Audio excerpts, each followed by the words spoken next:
Welcome to the Strategy Tramp channel. Today I'd like to tell you why you should start microlighting in 2022. One of the reasons I chose to make this video was that I always assumed that aviation was too expensive for me. You think that planes would cost like £100,000, £200,000. Not that you necessarily need to buy them, but also the licenses are quite expensive. And it turns out they're not. Hopefully if you're sitting on the fence, this video might convince you, to sort of take the plunge. Bad choice of words. So first of all, what is a microlight? You have two main forms. There's the flex swing and the free axis. The flex swing is your hand glider type that most people think about when they talk about microlights. But free axis is more like your traditional plane where you have pitch roll and yaw. A good way to think of the microlight category is to use a automotive analogy. Microlights are sort of like the rotors of the skies, so sort of 1 to 2 seaters, very lightweight, terrific power to weight ratio, and really high performance for the price. So I'll be talking mainly about free axis microlights in this video. The flex swings weren't quite enough plane for me, but some of the thrill seeking among you will probably gravitate that way because it is a pure experience of flying in the flex swing because you sort of exposed to the elements, whereas a free axis microlight you're more like your traditional plane where you've got something solid around you. There is a weight increase up to 600 kilograms, actually being debated in Parliament today. So that will open up a whole new raft of aircraft into the microlight category. And also many of the ones that already exist in the category, they're actually capable of 600 kilograms already. So it's simply a paper change and you've overnight got a more capable aircraft. So across this video I'll talk about a couple of factors. Cost, both of the aircraft and the licenses. Accessibility, what makes them so great to fly. Safety, sometimes people look at microlights and they think, oh god, not getting that. But really, because of their lightweight and low stall speed, they're one of the better aircraft to fly. And I'll also talk about some limitations. The first is obviously the cost. So the price of a license is about £4,500.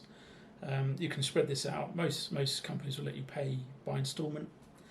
You also find due to things like the weather, we're in Britain, your lessons will be spaced out quite a lot. So even if £4,500 seems like quite a lot, it's sort of distributed over maybe 1 to 2 years. That compares to sort of like a general aviation license, which would be 8,000 plus, probably in the range of 8,000 to 11,000. So the £4,500 for the license will actually get you 35 hours of flying. You may, if you're disrupted by weather or just feeling a bit rusty, you may need to take additional lessons. The price I would pay for additional lessons is £132. The aircraft themselves, they run on normal motor gas. So you probably want to put your Shell 99 in rather than your Tesco's budget fuel. Very efficient. They tend to quote figures like 16 litres an hour for the road tax. You can get as low as 12.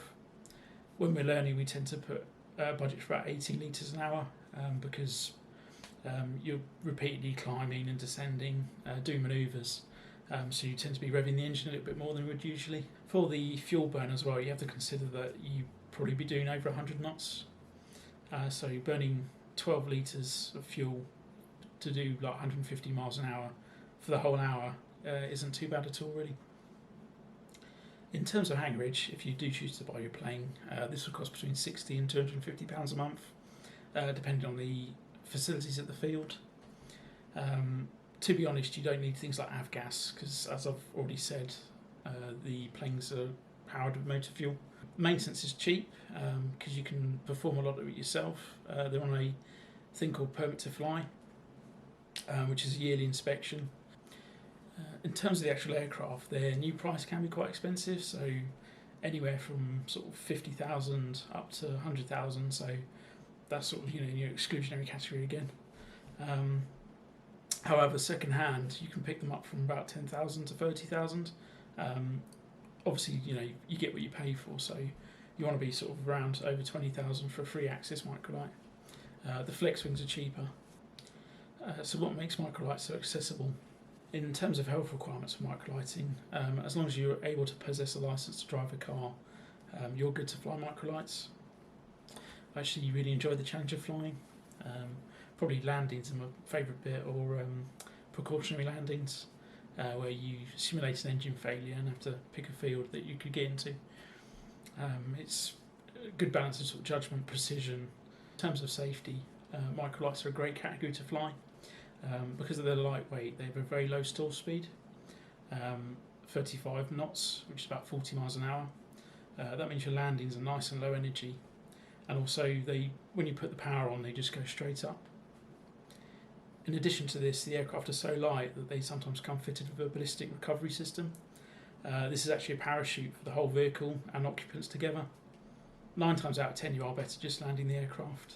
Because of the low stall speeds, you can land them pretty much anywhere if you need to. This is on top of other safety preparations you'll make, such as checking out the aircraft fully before you take off. You'll do a power check as you're taxiing, and also your instruction provides you with the ability to fly safely, anticipate the plane, what's going to happen, and obviously be aware of the aerospace around you in terms of other aircraft. So in addition to actually flying, you will actually learn a lot in terms of aircraft mechanics, meteorology. So you'll be studying all sorts of different types of clouds and be able to name them, spot weather fronts, weather patterns, get a lot better at predicting the weather, which is quite interesting. Human performance factors. This is stuff like how much oxygen pilots need, and temperatures, factors that might affect your ability to fly, because obviously safety is principal. So there's all various things like pilot fatigue. In terms of limitations for Microlights, you're limited to VFR, which is visual flight rules, so you can't fly at night or in bad weather. I'm not sure why you want to do the latter, but the former sounds quite fun. There's no acrobatics, so you can't do loop-the-loop. You're limited to about 60-degree bank angle, although in the plane this does actually feel quite extreme, so it's quite fun. The Microlights have a relatively low crosswind limit compared to other planes, so the CT2Ki fly has a crosswind limit of 17 knots. However, all in all, Microlights are a great class of aircraft to try, so why don't you check them out?